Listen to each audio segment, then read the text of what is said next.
نحمده ونصلي ونسلم على سيدنا ومولانا محمد رسوله الكريم الذي أشرف الأنبياء والمرسلين وعلى آله وأصحابه وأولاده وأزواجه أجمعين. أما بعد فأعوذ بالله من الشيطان الرجيم. بسم الله الرحمن الرحيم. قال الله تبارك وتعالى في القرآن المجيد والفرقان الحميد: سبحان الذي أسرى بعبده ليلا من المسجد الحرام إلى المسجد الأقصى الذي باركنا حوله لنريه من آياتنا إنه هو السميع البصير. صدق اللہ مولانا العظیم. محترم مکرم واجب الاحترام حضرت علامہ مولانا ظہور احمد صدیقی سیالوی صاحب اور میرے پہلو میں بیٹھے عظیم نعت خواں محترم میاں عبدالرؤوف قادری صاحب، اور آج کی اس خوبصورت محفل پاک میں شرکت کرنے والے مہمانان گرامی قدر اور عاشقان مصطفیٰ، غلامان رسول، محبان علی رسول، محبان اصحاب رسول، خادمان اولیاء، اللہ تعالیٰ کا شکر ہے کہ جس کی توفیق سے آج کی اس محفل پاک میں ہم سب موجود ہیں. اللہ رب العزت سے دعا ہے کہ ہم سب کی حاضری اپنی بارگاہ میں قبول فرمائے. اب براہ راست میں اپنے موضوع کی طرف آتا ہوں. مجھ کو جو ملک بابا یونس صاحب نے، آپ کے بھائی، انہوں نے حکم دیا کہ معراج کا موضوع ہے، تو اسی کو میں موضوع بنا رہا ہوں، موضوع معراج کو. آقا علیہ السلام کا سب سے بڑا معجزہ کیا؟ سب سے بڑا معجزہ قرآن ہے. بولیے کیا؟ قرآن ہے. اور دوسرا بڑا معجزہ وہ معجزہ معراج.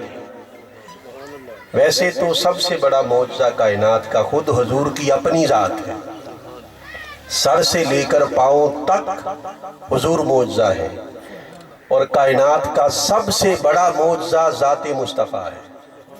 مگر عالم خارج میں جو سب سے بڑا معجزہ ہے حضور کی ذات کے بعد عالم خارج میں، وہ سب سے بڑا معجزہ ایک قرآن ہے اور دوسرا معجزہ معراج ہے.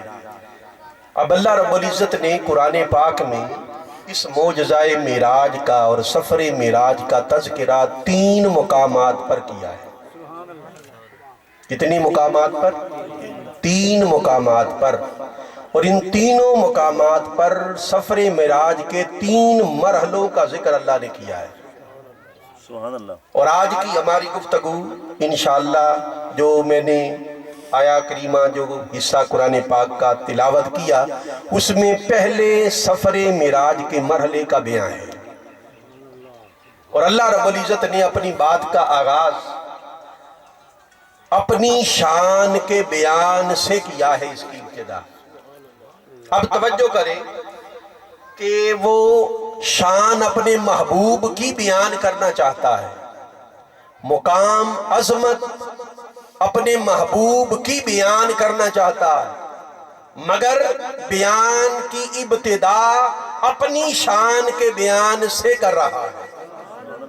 فرمایا سبحان الذی اسری بعبدہ، پاک ہے وہ ذات اللہ کی، پاک ہے وہ ذات جو اپنے بندے کو لے گئی، جو اپنے بندے کو لے گئی.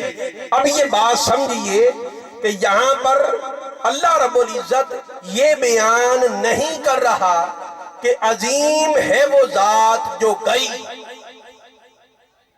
یہ بیان نہیں کیا کہ عظیم ہے وہ ذات جو گئی، اس طرح نہیں کہا، بلکہ فرمایا پاک ہے وہ ذات جو لے گئی۔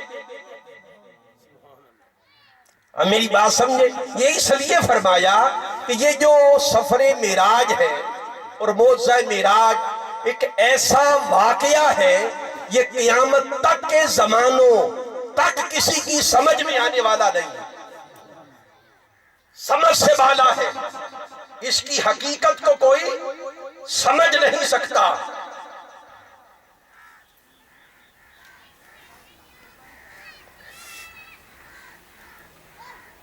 جس دوست کی کال آ رہی نا وہ بار بار کال کرے گا، تو اس لیے میں نے اس کو کال نہ کیتی کرو بھائی، کال غلط ہوئی، نہیں، وہ ادھر نہیں بیٹھے جی، انہیں پتہ ہی نہیں۔ کال غلط ہوئی۔ ماشاءاللہ یہ چٹ آئی ہے کہ یہ جو پروگرام ہے یہ محترم سید احمد شاہ سیالوی ان کی زیر سرپرستی ہو رہا ہے، ماشاءاللہ، اللہ تعالیٰ ان کو عمر خیز عطا فرمائے۔ اب سنیے جی، بیٹھے میرے ساتھ ہی آئے۔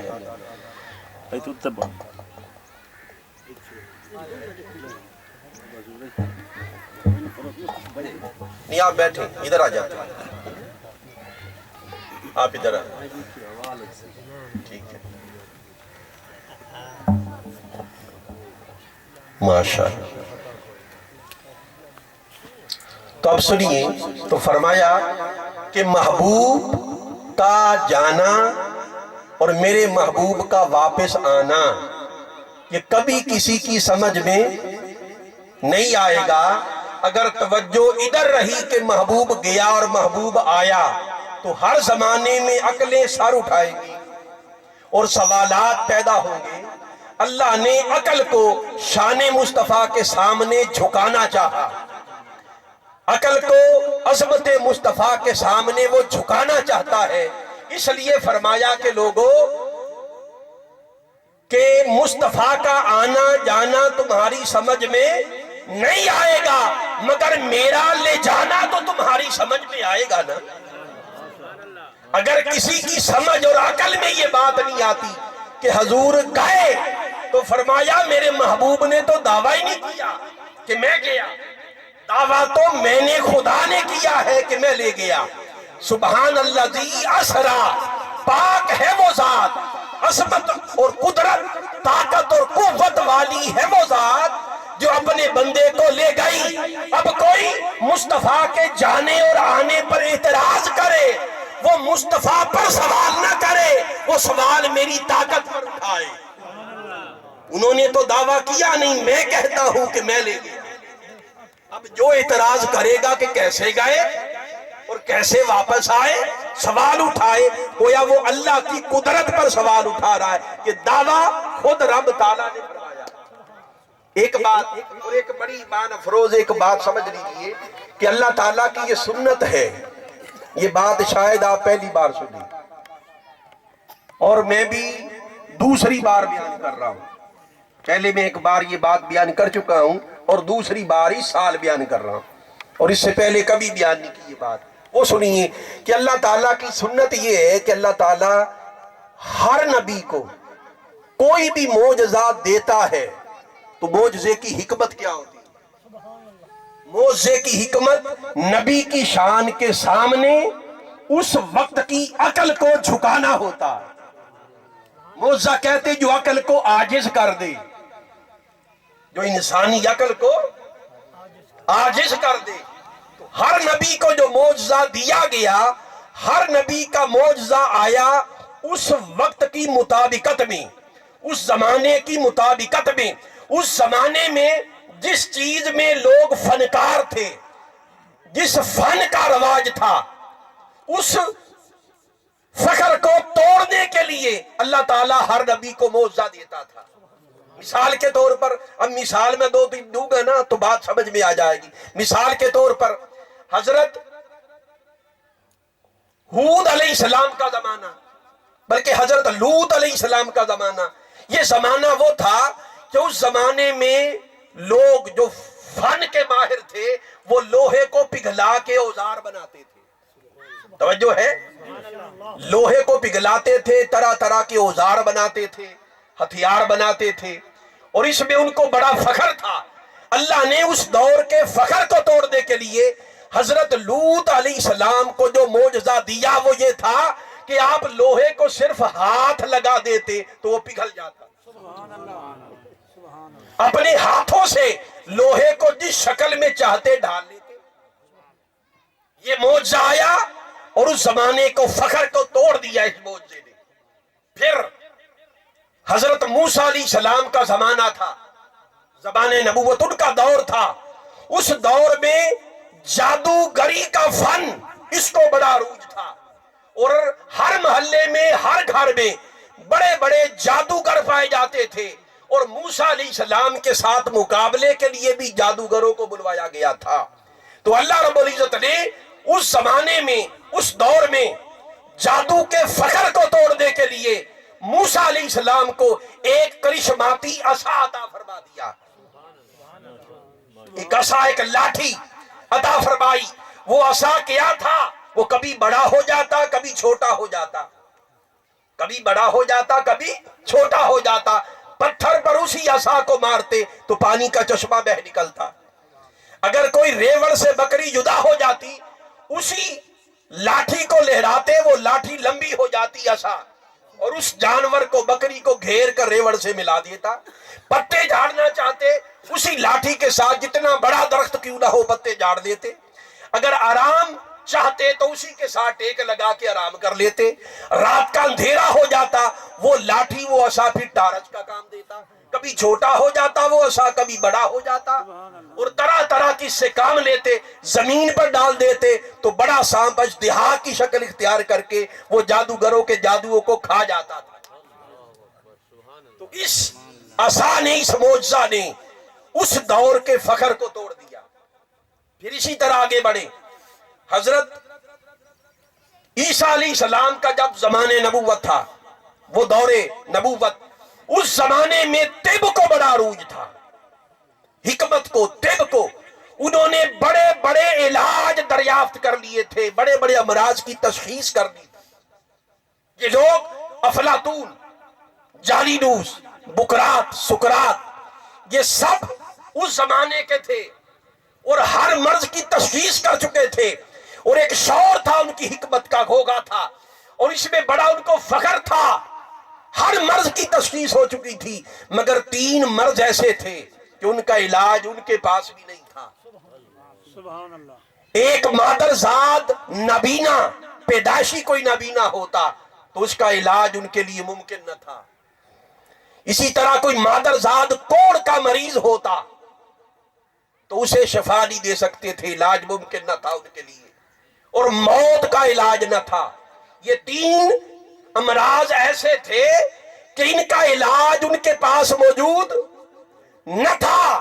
اب اس دور کے فخر کو توڑنے کے لیے، طب کا دور تھا، حکمت کا دور تھا، اللہ نے موسیٰ علیہ السلام کو جو معجزہ عطا فرمایا، اس معجزے میں 3 امراض کا علاج تھا، 3 امراض کا علاج تھا۔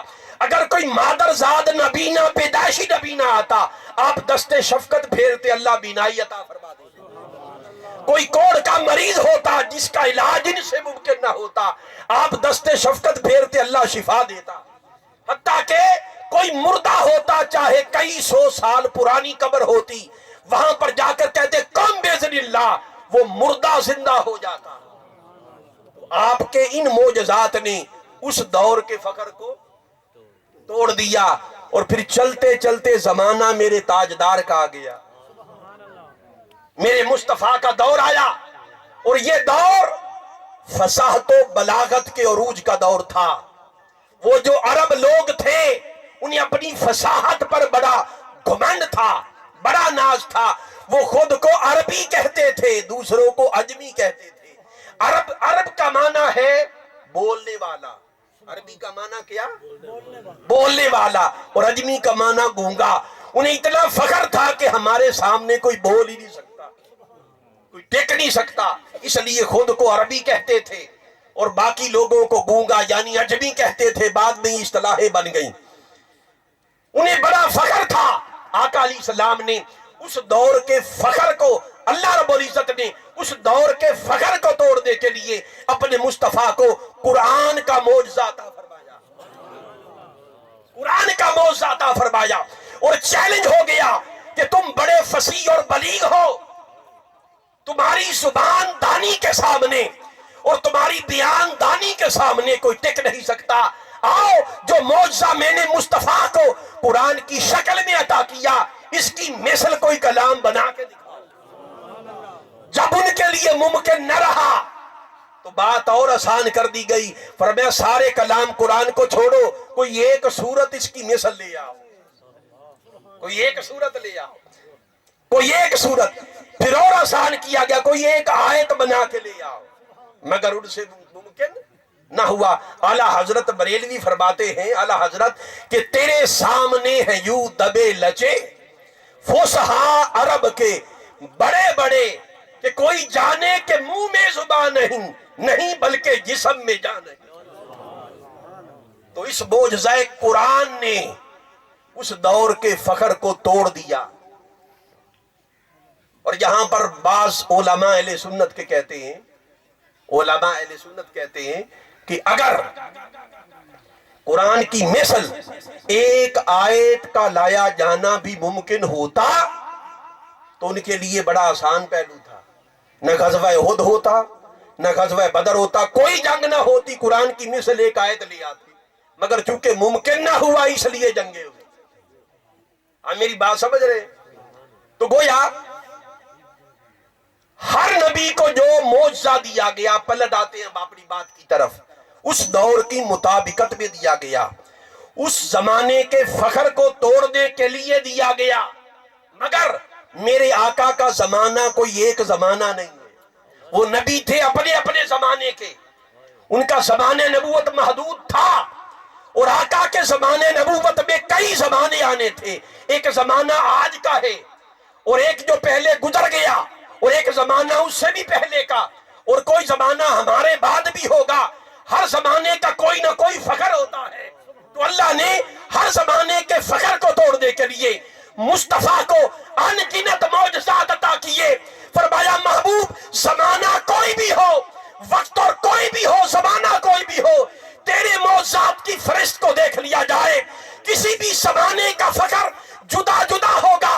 ارے زمانے کا فخر کوئی بھی ہو، تیرا کوئی نہ کوئی معجزہ ہر زمانے کے فخر کو توڑ رہا ہوگا، توڑ رہا ہوگا۔ اور ایک بڑی اور خاص بات، آقا کا جو زمانہ نبوت ہے اس کے دو ادوار بڑے اہم ہیں۔ کتنے ادوار؟ دو ادوار۔ ایک شروع کا دور، کیا؟ شروع کا دور، اس میں عروج تھا زبان اور بیان کا، تو اس فخر کو توڑنے کے لیے کیا معجزہ دیا؟ قرآن۔ اور دوسرا دور ہے قرب قیامت کا، یہ ہمارا دور بھی قرب قیامت کا ہے، تو قرب قیامت کا دور بھی بڑا اہم ہے۔ اس لیے اللہ رب العزت نے یہ جو قرب قیامت کا دور ہے، اللہ جانتا ہے کہ اس زمانے میں سائنسی ارتقاء کی بحثیں ہوگی، چاند تک پہنچنے کی باتیں ہوگی، لوگ مریخ تک پہنچنے کی تیاریاں کریں گے، اور دیگر سیارگان فلکی تک پہنچنے کی باتیں ہوگی۔ تو اللہ نے محبوب کو اس فخر کو توڑنے کے لیے معراج کا معجزہ عطا فرمایا، اور فرمایا اے سائنسدانوں، تم سارے مل کے الٹے بھی لڑک جاؤ، خلائے بسیط میں جہاں چاہے پھرو، مگر اس مقام تک نہیں پہنچ سکتے جہاں پر مصطفیٰ کے قدم لگے۔ نعرہ تکبیر، نعرہ رسالت، نعرہ تحقیق، نعرہ حیدری، تحریک منہاج القرآن، علماء حق اہل سنت، لاجپال لاجپال۔ کہتے کوئی حد ہے ان کے عروج کی؟ بالغ العلا بکمالہ، کوئی چاند تک پہنچے، کوئی مریخ تک پہنچے، جہاں تک بھی پہنچ جائے ان کا خیال بھی وہاں تک نہیں پہنچ سکتا جہاں پر میرے مصطفیٰ کے قدم پہنچے۔ ارے میرے مصطفیٰ کے قدم اگر اتنے بلند ہیں تو میرے مصطفیٰ کا قد کتنا بلند ہوگا۔ اعلیٰ حضرت نے فرمایا تھا کہ خرد سے کہہ دو کہ سر کو جھکا لے۔ خرد عقل کو کہتے ہیں، خرد کو کہہ دو کہ سر کو جھکا لے، گماں سے گزرے گزرنے والے، یا تو خود پڑے ہیں جہد کو لا لے۔ جہد کہتے راستے کو، سمت کو، یہاں پر راستے اور سمتیں بھی حیران تھی کیسے گئے۔ یہاں تو خود پڑے ہیں جہد کو لا لے، کوئی کیا بتائے کدھر گئے تھے۔ اے مکان امکا کے جھوٹے نکتو، تم اول و آخر کے پھیر میں ہو، گھوم پر وہیں پر آ جاتے ہو، گھوم کر وہیں پر آ جاتے ہو۔ تو وہ کہتے ہیں کہ مکان امکا کے جھوٹے نکتو، تم تو اول و آخر کے پھیر میں ہو۔ محیط کی چال سے تو پوچھو کدھر سے آئے کدھر گئے تھے، پھر خود جواب دیتے اسی کے جلوے، اسی سے ملنے، اسی سے اس کی طرف گئے تھے۔ کوئی حد ہے ان کے عروج کی، بالغ الاولیٰ بکمال۔ اس لیے اللہ رب العزت نے حضور کو معجزہ معراج عطا فرمایا، اور یہ نہیں کہا کہ میرا محبوب گیا، فرمایا ان کا جانا تمہاری سمجھ میں نہیں آئے گا، میری طرف دیکھو۔ کوئی بھی انسان ہو کسی نہ کسی شکل میں رب کو تو مانتا ہے نا، اللہ کو تو، چاہے کوئی مشرکانہ نظریے سے مانے، غلط عقیدے کے تحت مانے، مانتا ہر کوئی ہے۔ تو اللہ چاہتا ہے کہ شان مصطفیٰ کے سامنے عقل سر جھکا لے، اس لیے فرمایا ادھر دیکھو میں اپنی طاقت کے ساتھ لے گیا۔ عقل ادھر ادھر دیکھے گی تو سر اٹھائے گی، جب ادھر مولا کی طرف دیکھے گی تو خود جھک جائے گی۔ رب چاہتا ہے شان و عظمت مصطفیٰ کے سامنے سر جھک جائے، عقلیں جھک جائیں۔ عقلوں کو عاجز کرنا چاہتا تھا، اس لیے فرمایا سبحان الذی اسریٰ بعبدہ، پاک ہے وہ ذات جو اپنے مصطفیٰ کو اپنی طاقت اور قوت کے ساتھ اپنے بندے کو لے گئی، عظمت و والی ہے وہ ذات۔ بہرحال پھر حضور کو لینے کے لیے جبرائیل آ گئے، اور بعض روایات میں آتے ہیں 2 فرشتے آئے، اور یہ بھی روایات ہے کہ 3 فرشتے آئے، مقرب فرشتے، حضرت جبرائیل علیہ السلام، میکائیل علیہ السلام اور اسرافیل علیہ السلام۔ بعض روایات میں آتا ہے، اور ہر فرشتے کے ساتھ 70 ہزار فرشتے تھے۔ وہ باہر رک گئے، جبرائیل اندر گئے، اور ساتھ میکائیل آیا اور رک گئے۔ محبوب سو رہا ہے، محبوب سو رہا ہے۔ اللہ کا پیغام پہنچانا ہے کہ محبوب رب نے بلایا، ملاقات کے لیے بلایا۔ اب محبوب سو رہا ہے، کس طرح جگایا جائے؟ جگانے کے 2 ہی طریقے ہوتے ہیں نا، کسی کو جگانا ہو یا ہلایا جائے یا بلایا جائے، یہی 2 طریقے ہوتے ہیں، یا بلایا جائے، آواز سے جگایا جائے، بلانا، پکارنا، صدا دینا، پکارنا، یا بلایا جائے یا پھر ہلایا جائے۔ اب بلانے سے تو، آواز دینے سے اللہ نے منع کر دیا ہوا تھا کہ خبردار میرے محبوب سے بات کرنا چاہو تو باہر کھڑے ہو کے آواز نہ دیا کرو، جو بھی بات کہنی ہو ادب سے کھڑے ہو جایا کرو، کھڑے رہا کرو۔ میرا محبوب خود اپنی مرضی سے جب باہر آئے تو بات کہہ لیا کرو، آواز نہ دیا کرو۔ آواز دینے سے تو روک دیا تھا کہ بے ادبی ہے، تو جب آواز دے کے جگانا بے ادبی ہے تو ہلانا اس سے بھی بڑی بے ادبی ہے، اس سے بھی بڑی بے ادبی ہے۔ مولا کی بارگاہ میں عرض کیا مولا تیرے محبوب کو کیسے جگاؤں اور کیسے تیرا پیغام پہنچاؤں؟ توجہ کریں، اللہ نے فرمایا کہ جبریل کیا تو جانتا ہے کہ میں نے تجھے کیسے بنایا ہے؟ عرض کیا مولا نور سے بنایا، تو نے مجھے نور سے بنایا ہے۔ فرمایا تو جانتا ہے کہ تیرے لبوں کو کیسے بنایا ہے؟ مولا کافور سے بنایا ہے۔ کافور وہ نہیں جو مردوں کو لگاتے ہیں، یہ وہ کافور نہیں، یہ نور سے بھی لطیف تر شے ہے کافور۔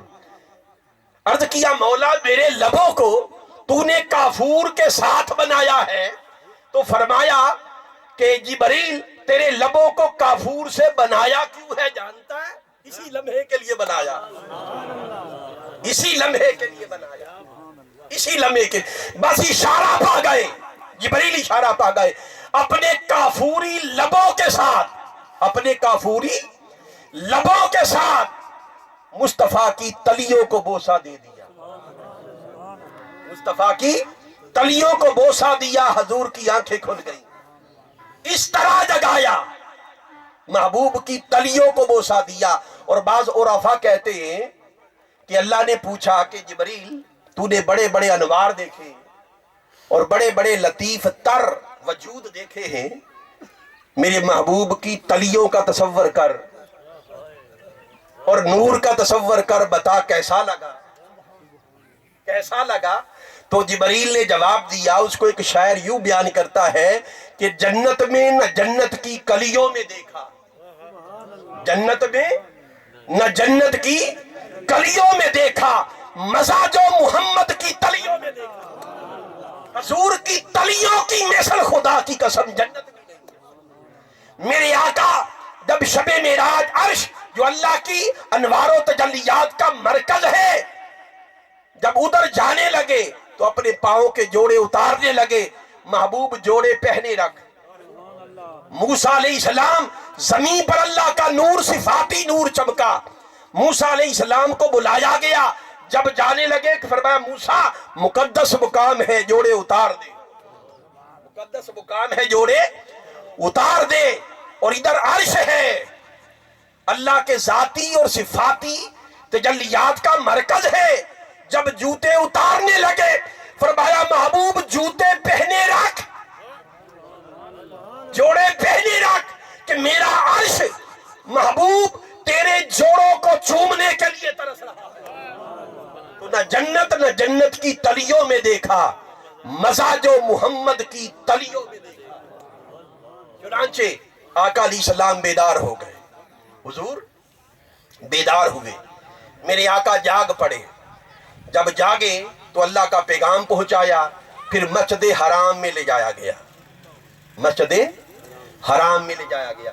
بعض لوگ اعتراض کرتے ہیں بھی قرآن تو کہتا ہے من المسجد الحرام الی المسجد الاقصی، کہ مسجد حرام سے مسجد اقصی کی طرف یہ پہلا مرحلہ جو سفر کا ہے، ادھر سفر ہوا، اور تم کہتے ہو ام ہانی کے گھر میں تھے، حدیث میں آتا ہے ام ہانی حضور کی پھوپھی ہیں، انہی کے گھر میں تھے، ام ہانی کے گھر میں، اور وہاں سے مسجد حرام لے جائے گئے، وہیں پر سینہ مبارک شک کیا گیا، وضو فرمایا اور براق لایا گیا، سواری براق۔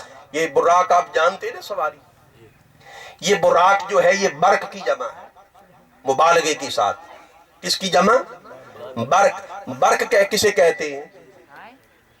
عام طور پر برق بجلی کو کہا جاتا ہے، جیسے میاں صاحب نے کہا۔ اب سنی، عام طور پر برق بجلی کو کہتے ہیں۔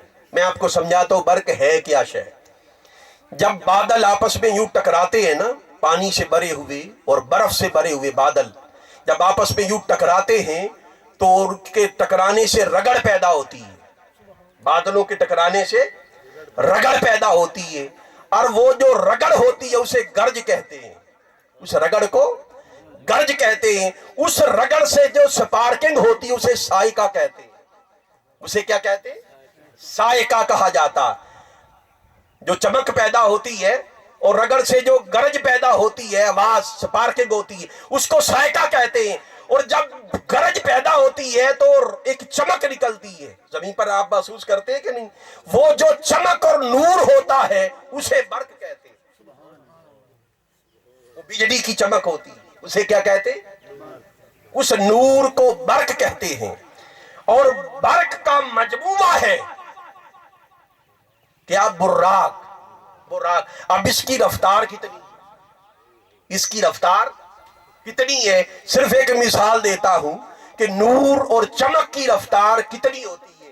اس کو یوں سمجھیے کہ ہماری آنکھوں کے اندر اللہ نے نقطے سے بھی کم ایک چھوٹا سا ذرہ نور کا رکھ دیا، ادھر بھی ادھر بھی۔ اس نور کے ساتھ ہم دیکھتے، اس نور کے ساتھ ہم دیکھتے، ہر شے ہم پر ظاہر اس نور کی وجہ سے ہوتی ہے۔ اب ہم نگاہ ادھر اٹھائیں، وہ جو سامنے آپ کو کوٹھے نظر آ رہے ہیں، نگاہ فوراً وہاں پر پہنچ جائے گی یا دیر لگے گی؟ کوئی وقت لگے گا؟ اس سے پرے دیکھ لیں، کوئی وقت لگے گا؟ آسمان کی طرف اٹھائیں، کوئی وقت لگے گا. یہ رفتار ہے نور کی, یہ رفتار ہے نور کی. اس نقطے برابر نور کی رفتار اگر یہ ہے تو مجھے بتائیے کہ جو ہو ہی مجموعہ نور کا, روشنی کا براق, اس کی رفتار کا عالم کیا ہوگا. بس اتنا بتایا گیا کہ جہاں پر انسان کی پہلی نظر پڑتی ہے وہاں پر اس کا پہلا قدم پڑتا ہے. بس اشارہ کیا گیا. اور ایک اور خاص بات سمجھیے, اس براق کی ننگی پیٹھ پر میرے مصطفیٰ بیٹھے. بڑی خاص بات دیکھیں نا, ابھی ہم بائک پر آئے, موٹر سائیکل پر آئے, سفر کیا ہے. آج ہم نے یہ سفر بائک اور موٹر سائیکل کی رفتار اگر بڑھا دیں سیالوی صاحب تو زیادہ سے زیادہ کتنی ہوگی؟ 80 کلومیٹر, 70, 125, 100 کلومیٹر لے لے گا. اتنی گاڑی کی رفتار اگر لے لے تو شاید 120 کلومیٹر تک چلی جائے فی گھنٹہ. ایسی بات ہے. اب اگر موٹر سائیکل بائک پر آپ بیٹھے ہو اور رفتار اس کی 100 کلومیٹر ہو اور اس سے بھی اگر بڑھ جائے تو آپ سے موٹر سائیکل سنبھلے گی نہیں. ایسی بات ہے. اور ہوا کا دباؤ ہی آپ پر اتنا پڑے گا, ہوا کا دباؤ آپ سے برداشت نہیں ہو سکے گا جب رفتار تیز ہوگی. یہ تو ہے 100-120 کلومیٹر فی گھنٹہ کی رفتار کا عالم. اب اس کے اوپر چلے جائیں, ہمارے پاس ایک اور سواری ہے, اس کی رفتار اس سے بھی زیادہ, وہ ہے جہاز. وہ کیا ہے؟ جہاز. اب جہاز کی رفتار کئی گنا زیادہ ہے گاڑی سے, زیادہ سے زیادہ اس کی رفتار 1200 کلومیٹر فی گھنٹہ. بڑی خاص بات ہے, وہ سمجھیے 1200 کلومیٹر فی گھنٹہ. اگر جہاز اڑے اس پرواز کے ساتھ, رفتار کے ساتھ, اور آپ میں سے کسی کو اس کی پیٹھ پشت پر بٹھا دیا جائے, جہاز کی پشت پر بٹھا دیا جائے اور وہ جہاز اڑے 1200 کلومیٹر فی گھنٹہ کی رفتار سے, تو بتائیے آپ کا کچھ بچے گا؟ آپ ٹک پائیں گے؟ اگر آپ کو وہاں پر ٹکا بھی دیا جائے تو پہلے کیا ہوگا, آپ کے لباس کے چیتھڑے اڑ جائیں گے, اتنا دباؤ پڑے گا ہوا کا. اتنا سائنسدان کہتے ہیں کہ اگر 800 کلومیٹر فی گھنٹہ کی رفتار سے کوئی جائے اور ہوا کا دباؤ ڈائریکٹ جسم پر پڑے تو ہڈیوں پر گوشت بھی سلامت نہ رہے, آنکھیں پھٹ جائیں گی, گوشت چیتھڑے بن کے اڑ جائے گا, اتنا دباؤ پڑے گا. تو 1200 کلومیٹر فی گھنٹہ کی رفتار سے جہاز چلے, ہمارے چیتھڑے اڑ جائیں, ارے کیوں نہ قربان ہو جائیں اس شہسوار لامکاں پر کہ ادھر کئی کروڑوں میل فی سیکنڈ کی رفتار سے میرے مصطفیٰ براق کی ننگی پشت پر بیٹھے ہیں, ہوش و حواس قائم ہیں, ارد گرد کی خبر ہے. ہم اگر تیز رفتار کے ساتھ جائیں ہمیں ارد گرد کی خبر نہ ہو, کوئی قریب کھڑا ہو روڈ پر ہمیں خبر ہی نہیں ہوتی کون کھڑا تھا, خبر نہیں ہوتی.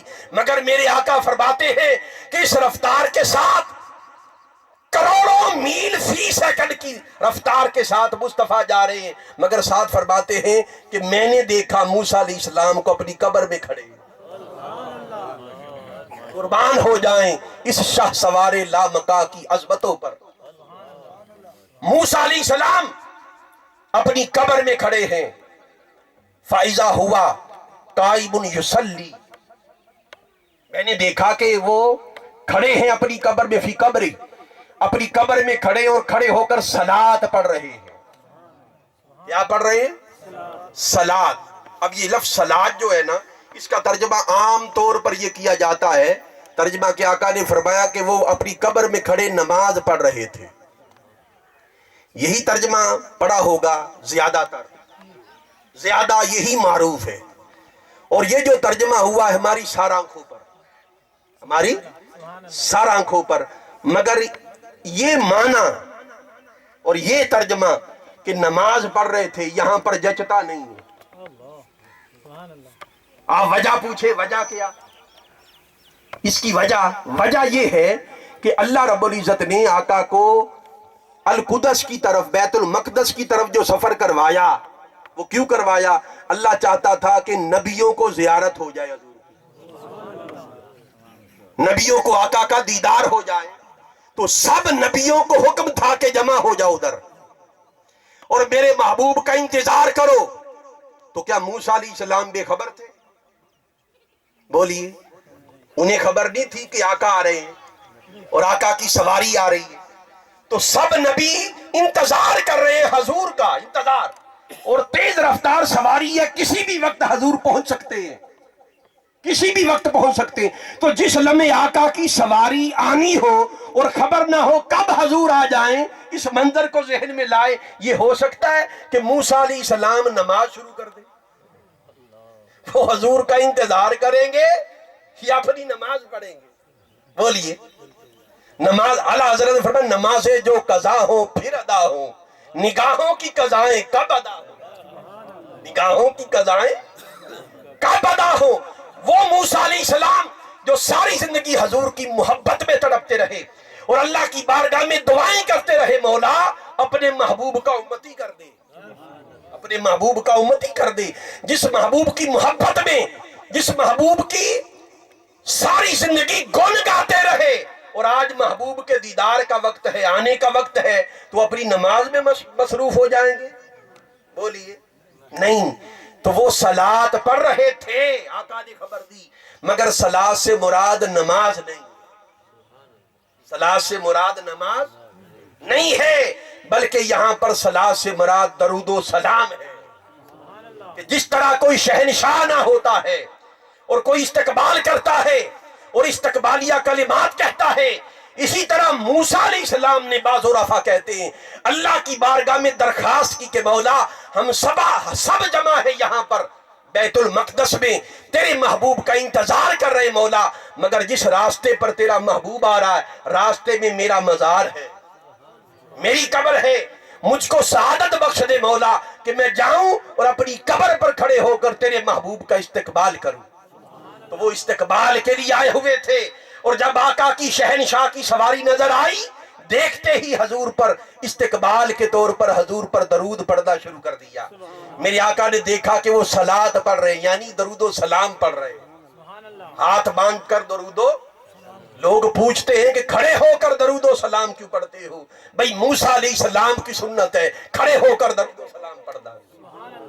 حضور تیزی سے گزر گئے، میرے آقا تیزی سے گزر گئے، اور جب ادھر بیت المقدس میں پہنچے موسیٰ علیہ السلام پھر سامنے موجود ہیں. اب میرا سوال یہ ہے کہ اگر وہ نماز پڑھ رہے تھے تو پھر نماز میں بندہ مشغول ہوتا ہے، نماز میں بندہ شاغل ہوتا ہے، نماز وہ ہوتی ہے بندہ ارد گرد سے بے خبر ہوتا ہے. فرمایا حکیم الصلاۃ علی ذکری، نماز قائم کر میری یاد، صرف میری یاد کی خاطر. اگر وہ نماز تھی تو وہ ادھر مصروف ہوتے، ادھر موجود نہ ہوتے، ادھر موجود نہ ہوتے. تو گویا وہ نماز میں مشغول نہ تھے بلکہ بیدار تھے، نماز میں نہیں تھے، بیدار تھے.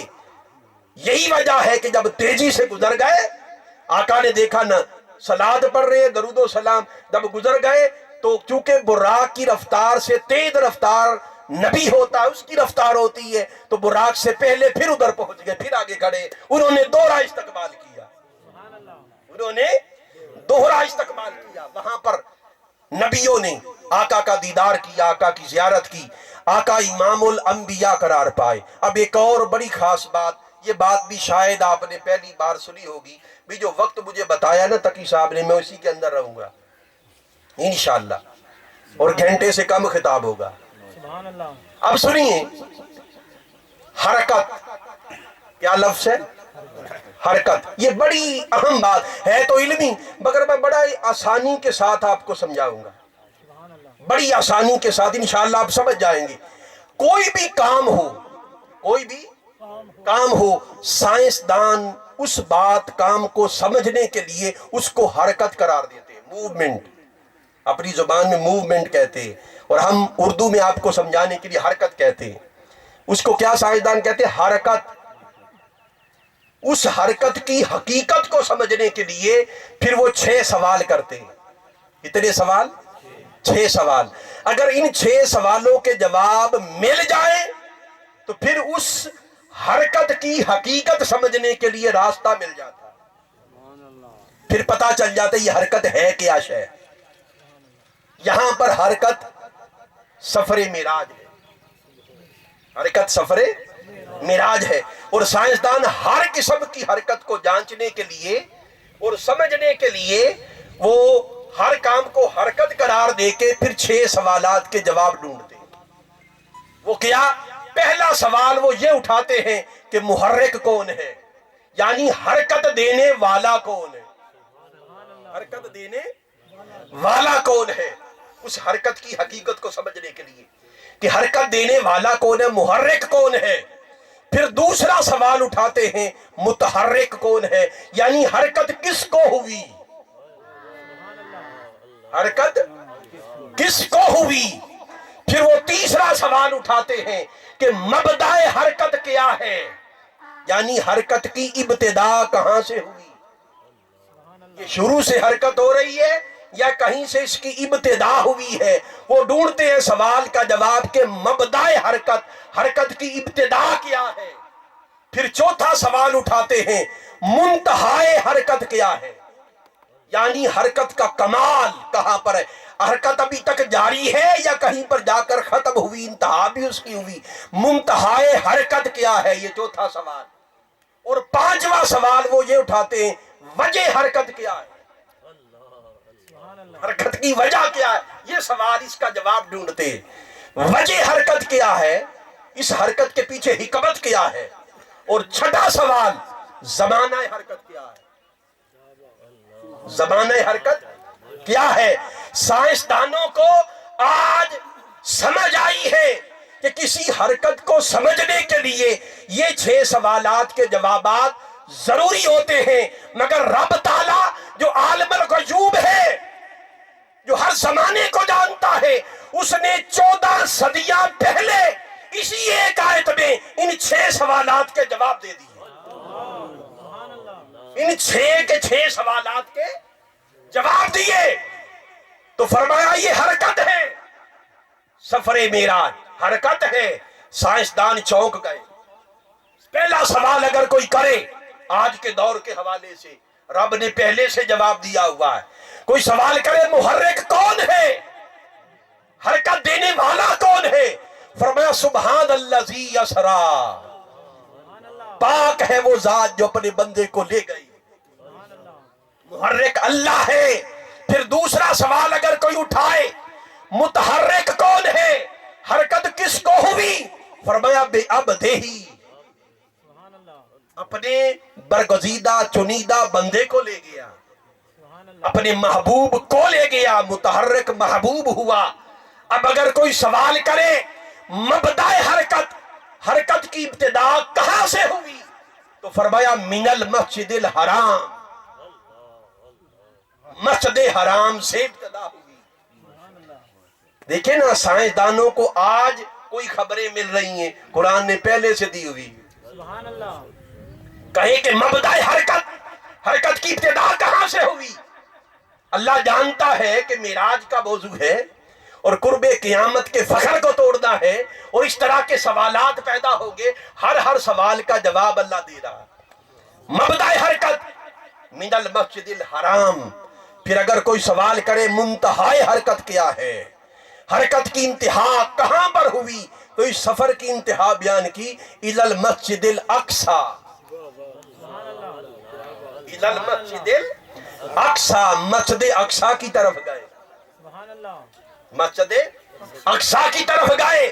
پھر چھٹا سوال اگر کوئی اٹھائے سائنسدان کہ زمانہ حرکت کیا تھا، فرمایا لیلا، رات کا مختصر سا حصہ، رات کا مختصر سا حصہ۔ تو گویا جو باتیں سائنسدانوں کو آج سمجھ میں آ رہی ہیں اور سوال اٹھا کے کسی حقیقت کو سمجھنا چاہتے ہیں، اور پھر راستہ ملتا ہے حرکت کو سمجھنے کے لیے، فرمایا کہ لوگوں راستہ تمہیں میں دیتا ہوں اور 6 سوالات کے جواب میں دیتا ہوں، پھر بھی اس راستے پر چل کے دکھاؤ تو صحیح، چل کر دکھاؤ تو صحیح، سمجھ کے دکھاؤ تو صحیح۔ تم الٹے بھی لڑک جاؤ، ارے تم تو کیا، تمہارا تخیل بھی اس مقام مقام تک نہیں پہنچ سکتا جہاں پر میرے مصطفیٰ پہنچے، جہاں پر میرے آقا پہنچے تھے۔ اب چونکہ وقت ہو گیا ہے، تقریباً 2-3 منٹ رہتے ہیں، بات میں انہی 2-3 منٹ میں ختم کر لوں گا، اور ایک بڑی اہم بات کر کے پھر میں اجازت چاہوں گا۔ سبحان اللہ۔ اللہ نے فرمایا مسجد اقصیٰ کی طرف لے گیا۔ یہ مسجد اقصیٰ کیا ہے؟ فرمایا الذی بارکنا حولہ، یہ مسجد اقصیٰ وہ ہے کہ جس کے ارد گرد، سیالوی صاحب، جس کے ارد گرد ہم نے برکتیں رکھ دی۔ آج تک آپ نے ترجمہ پڑھا اور اس ایک نقطے پر غور بہت کم ہوا، وہ کیا؟ میرا سوال یہ ہے کہ برکت مسجد کے اندر ہوتی ہے یا باہر ہوتی ہے؟ مجھے بتائیے۔